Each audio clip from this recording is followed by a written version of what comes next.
My name is Rabigul. I'm ethnic Uyghur, currently living in Turkey. Today I'll testify for my mother, Tuhan Haji, my father, Hacettepe Qasim, and my grandmother, Awahan Abdikil. My mother, Tuhan Haji, was born on October 27, 1968. The last time I talked to my mother was on March 24, 2017. The next day, my mother was taken to concentration camp. After 5 months of disappearance, we got to know that she had been sentenced to a closed trial on August 15, 2017, without a lawyer or giving any information to the family. We haven't heard from her until she was transferred from prison to a camp in July 2018. In November 2018, my mother was allowed to attend my brother's wedding. Since then, there has been no information about her whereabouts. As you can see from this photo, her hair was shaved off and wearing a wig. I asked Chinese Communist Party and Chinese government where my mother is and how much money you made from my mother's hair. My father was born on September 25, 1963. He was taken to concentration camp together with my mother on March 25, 2017 and released after 2 years. At the time of release, he became unable to walk without a cane. He used to be a very healthy man. My grandmother, Awahan Abdikil, was a Chinese Communist Party member and had worked for them more than 30 years. She passed away early as she couldn't bear pain caused by my mother's detention without any reason. Local police informed me about it 1 year, 3 months after her death. In the past 3 years, I kept receiving different threats from local government, police in China. This is the reality for most of Uyghurs that live abroad. If you want help, please share. Thank you.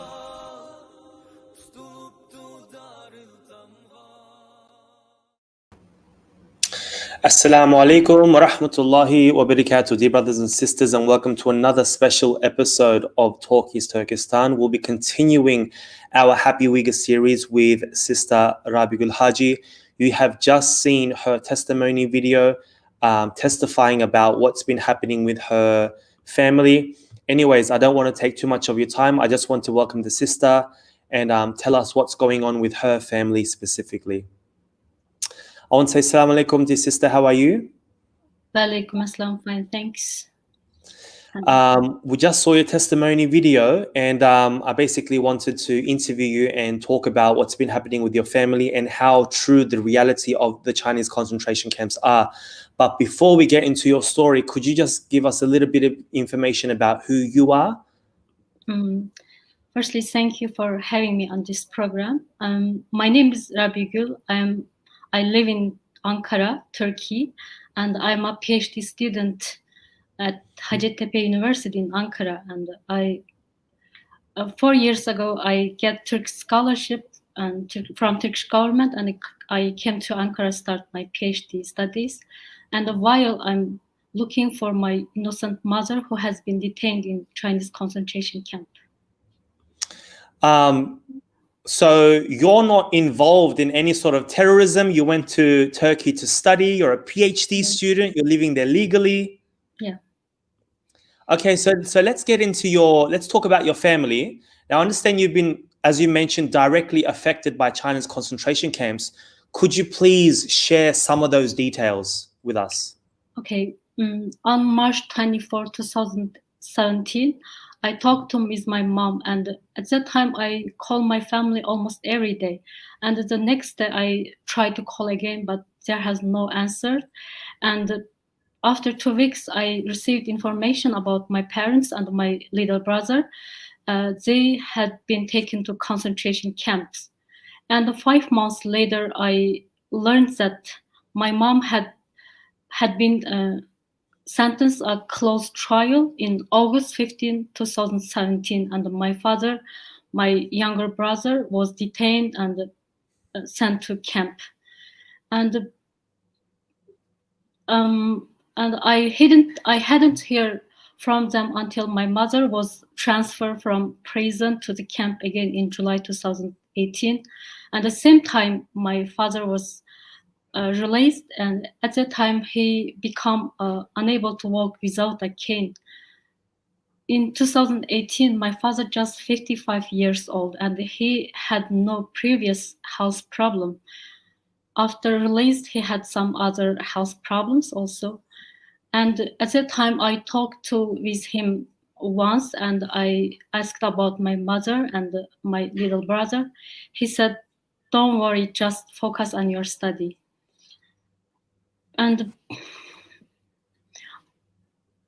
in November 2018, my mother gave permission on one day to attend my another little brother's wedding. And I saw the picture from the wedding. I found that my mother's hair was shaved off and she was wearing a wig. And I want to try call my families and my relatives, but the phone number has changed, and all of my relatives delete my WeChat number. And in February 2019, one of my friends told me that my father had been arrested again after my brother's wedding, and he was released because of health problem. He was released after 3 months after because of health problem. And I was very worried about him, but I couldn't be able to contact with him or my other relatives. And in December 2019, the local police from Xinjiang, and he called me and let me talk to my father. And at that time, I learned about my grandmother's death. And my grandmother, Hawahan Abdukirim, who has raised me up, and in 2018 she was 75 years old, and she passed away as she couldn't bear the pain caused by my mother's detention without any reason. And I learned about her death 15 months later. So, I mean, as you started, this ordeal started back in 2017 for you. How come you've only decided now to speak up? In 2016, the day before going to Turkey, the local police called me to go to the police station, and they talked to me more than 4 hours. And finally, they told me that I should think about my. They told me that don't delete your WeChat number, and told you should think about your family's safety before you. When you're in Turkey.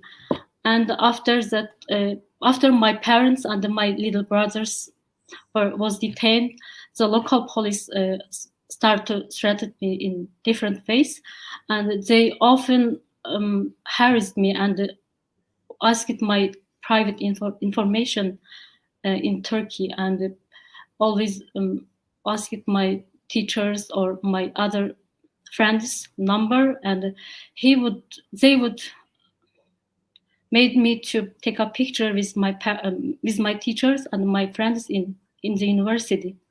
And I remember very clear that one day they called me 6 o'clock in the morning and let me pick up my Chinese ID card and my Chinese passport, take a picture in front of our school gate, and send it to them. And after that, they contact me again and let me take a picture with local police, local Turkish police. And I told them it's illegal to take a picture with police in Turkey. And they were very angry, and they said, you should do what we tell you to do. But I didn't send to them any pictures. And at that time, I had no choice, because if I would say no, they forced my another little brother and my sister, and make me do this. I just worried about if I tell the truth to other people, my family will be hurt even more. And I think as an older sister, I have responsibility to protect my younger siblings.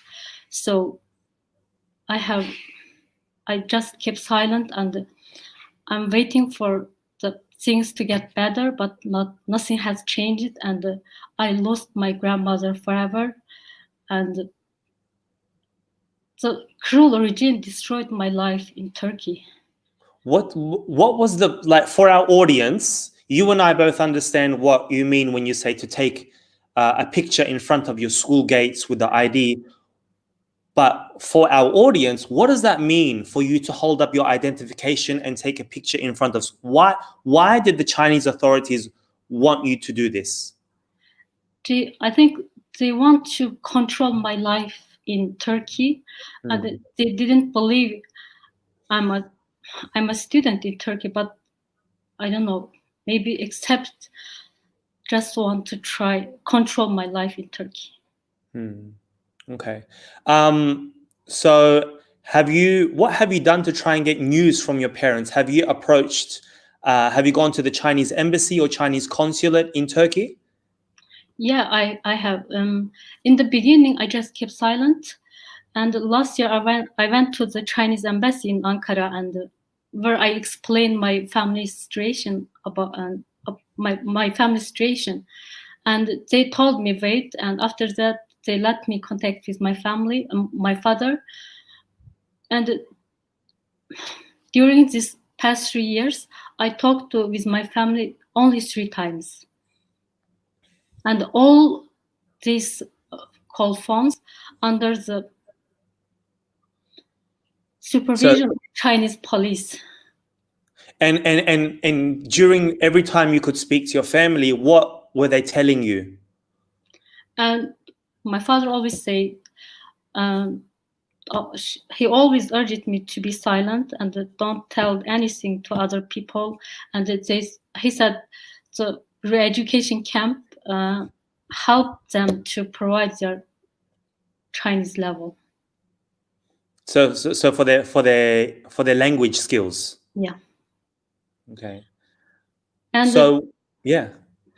And a few months ago, the Chinese woman who has worked on our local government, and she added me on WeChat and told me that I could call my father and asked my phone number. And I asked her, can I talk to video call my father? And she didn't allow it. And the next day, I received my father's phone, and my father started to raise good policy of Chinese Communist Party and the Chinese government, and told me that I should delete all of anti-China news on my social media. And he said, you shouldn't forget, because of our government and our party, you have to have a chance to go abroad to study. And he requested me to stop all of actions about my mother. And it was not normal conversation between the father and the daughter, I know. And it was clear that someone who was sitting there with him, because I learned that I listening my father was speak a very trembling voice. And I listened to him patiently. After that, I asked about my mother, so phone was hung up. Wow. And after my few video testimony, the Chinese embassy in Ankara, they contacted me on WeChat and told me, if you have any difficulties or problems, you can send to them and we'll help you. And they do like this always. But I told them about my family situation in 2019, but nothing has changed, I think. Have you been contacted by authority like Xinjiang authorities or authorities within Turkey In the beginning, since you've gone public? In 2018, I called them once, but there has no one answered me, and I talked to the police on my WeChat, but they always say wait and don't worry, your parents very well, blah blah blah. And they're very happy. Yeah. So, but after you posted your testimony, did you get contacted after that? Your video testimony? No. Just the Chinese embassy in Ankara contacted me. And what did they say? Yeah. They said if I have any difficulties or problems, I can write down them and they will help me. I told them about my family situation in 2019, but they, except let me contact with my family, they didn't do anything. So what is your fear as each day passes? Do you think something will happen to your family? Do you believe in the authorities saying that your family is going to be okay? What's the fear? It has been more than 3 years since I heard my mother's voice, and I don't know how she's doing, and I have no information about my other family members, and I can't imagine their current situation. I don't even dare to imagine the future, and I have no idea. I just keep fighting for my mother. So when you say you keep fighting for your mother, what are you doing right now? Continue to my testimony for my mother, and I will tell my story, my true story, to the world, and let them know what happened in my homeland. Okay. Now, you know that there are many human rights organizations out there that are doing some things for the Uyghurs and other groups. Do you have a special message for human rights organizations out there? Yes, I have. The world said never again, but it's happening again now in our homeland. And the concentration camps are so shameful event for 21st century's human history. And I just asking the world, please don't forget millions of Uyghurs, Kazakhs, and other minorities. Uyghurs are not terrorists. Uyghurs are not extremists. Uyghurs are human. And you needn't to be a Muslim or Turkic people. Speak out for us. You just need to be human. And we need to stop the torture. Before it's too late. And the Chinese government punishing me in different ways. They arrested my family and they refused to renew my Chinese passport. In June 2019, I asked it to renew my Chinese passport in China embassy in Ankara, and I wait for 2 months. After that, they gave me a 2-year travel permit, just valid travel to China, and I applied again in November 2019. And while the other Chinese citizens get their passport within 2 weeks, but I had wait my passport. It's more than 1 year, and I didn't receive it yet.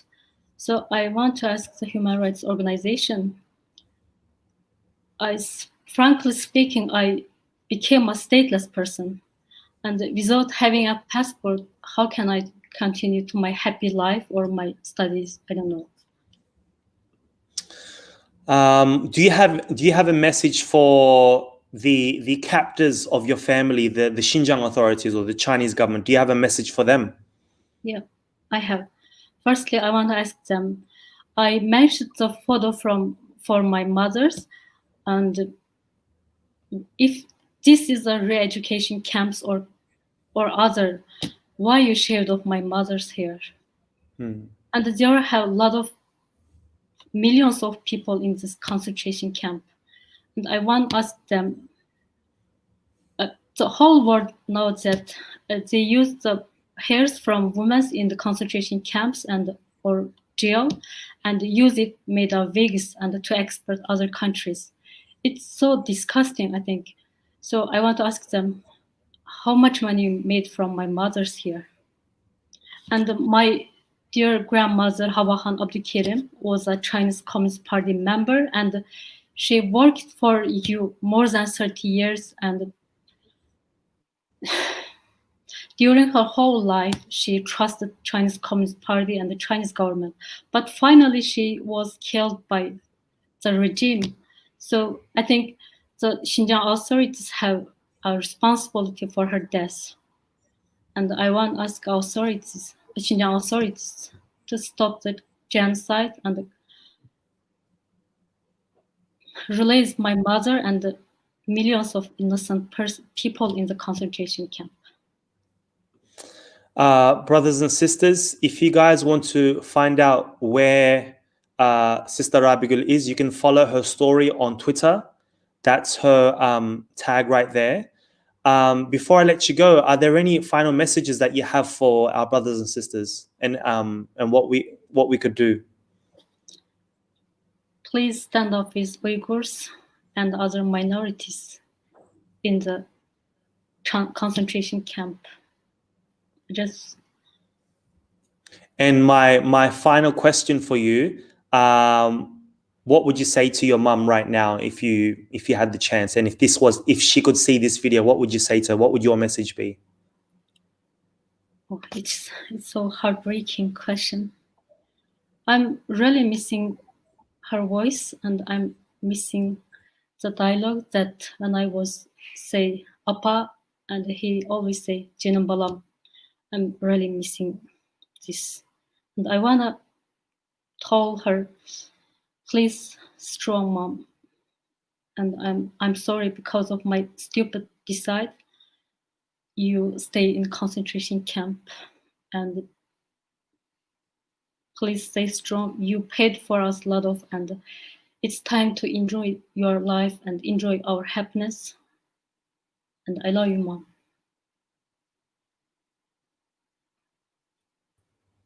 Dear brothers and sisters, make sure you guys share this video. Please share Sister Rabigul's story. Follow her, and whatever she comes up with on her legal fight against the Chinese government. And all she's doing here is she literally just wants to find out where her parents are, what are they doing, and for them to be able to travel safely. At the end of the day, the Uyghurs should be entitled to a passport, and they should be able to see each other. Clearly, we have a Ph.D. student going by legal means. Uyghurs are not terrorists, as she rightly put. And you guys know us on Talk is Turkish, and you know what we're all about. So, yeah, brothers, make sure we keep the conversation going. Please follow Sister Rabigul's story. And until next time, I want to give a big salam to Sister Rabigul. Inshallah, we will follow your case. And to all the brothers and sisters out there, please share this message. And until next time, Assalamu alaikum wa rahmatullahi wa barakatuh.